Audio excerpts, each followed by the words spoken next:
tukirudi huko baba, robo finali mimi naiona. Tunahakikisha kwa Amani kule point 9 zote zinabaki. Alafu yule Al Ahly yule mechi ya kwanza msimu uliopita tulitoka naye sare kwa Mkapa kaenda kumfunga moja kule. Sasa swali langu na kwenda kumuuliza kama nitaanzia kwake na kwenda kuuliza na sare alipataje na kule point 3 alizipataje kwa Mkapa. Baba, robo finali naiona kaka. Unaambia wahenga na kwambia wewe tatizo pale watu wanaogopa Waarabu. Mwarabu ukimkamata mpira mguuni ukimshinda fitina na uchawi. Sasa wale kwenye msafara huu unaambia hapa aogopi mtu kwamba usiogope ukubwa samaki uuliza bei.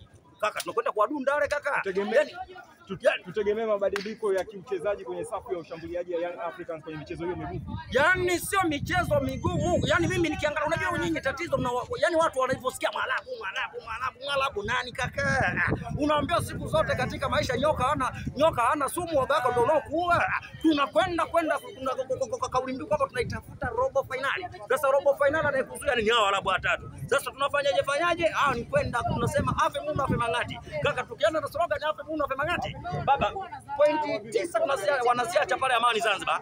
Alafu kule kwake kule yani atakayebahatika kutoka mpaka namshukuru Mwenyezi Mungu labda sare, lakini vinginevyo tunaenda tunanyoa pale nyumbani kwake. Al Ahly swala Al Ahly bwana, mpira wenyewe Tanzania ushakuwa mkubwa bwana. Juzi hapa tumepeleka kwenye ligi ya mabingwa tumepeleka timu ngapi bwana kwenye michuano ya kapu? Tumepeleka timu 4. Mwarabu na ubabe wake kapeleka timu 3 huko. Kwa hiyo mpira Tanzania upo juu. Yani kitu cha kujiamini kupanga mipango thabiti kuelekea mechi ya kwanza tarehe 22 Amani Zanzibar. Tunahakikisha yule Mwarabu anakufa pale. Tunatoka hapo labda kama tunaenda kwanza naye mwingine yule tunambunuza kule. Yani tukimkosa tupate hata sare kaka. Mimi nakwenda kutusua robo finali. Zoto Kolo leo mpangaji na mwenye nyumba. Nani anaibuka mbabe? Nani atatolewa mbio? Siku zote mama mwenye nyumba na mpangaji. Mimi mpangaji namuona ndo kidume kwa sababu akikataa tu kumpa hela mama mwenye nyumba na njaa kaka. Kwa hiyo mama mwenye nyumba hii ni vita kali ya mama mwenye nyumba na mpangaji wake. Sasa nikiangalia KMC tangia pande kwenye ligi kuu, si sana kama shawahi kuokota pointi 3 kwa tuzoeze. Na hivi leo nimekuja kwa slogan moja kwamba nataka niende nikaongoze msimamo wa ligi.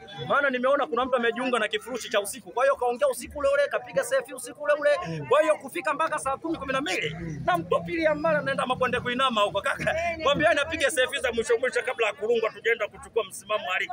Na ukimwona mtoto Amudi ameongoza ligi kuu, Yanga hajacheza na ndio maana ukiangalia hata kule jana unaambiwa wamekutana vibonde watupu kule. Mwisho siku wameshinda.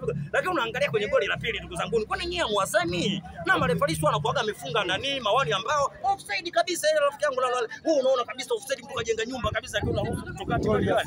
Offside goli la pili ile kaka. Mtu kajenga nyumba imekamilika baba. Imeweka kama na mabati kaka. Wao kaka hata mtu ambaye kipofu anaona kabisa ile offside ile kaka. Lakini kutokana anautaka msimamo wa ligi, lakini mimi sishangai bana. Labda nikutolee mfano mmoja. Unajua mtoto Amudi sana anataka kuongoza ligi kuu.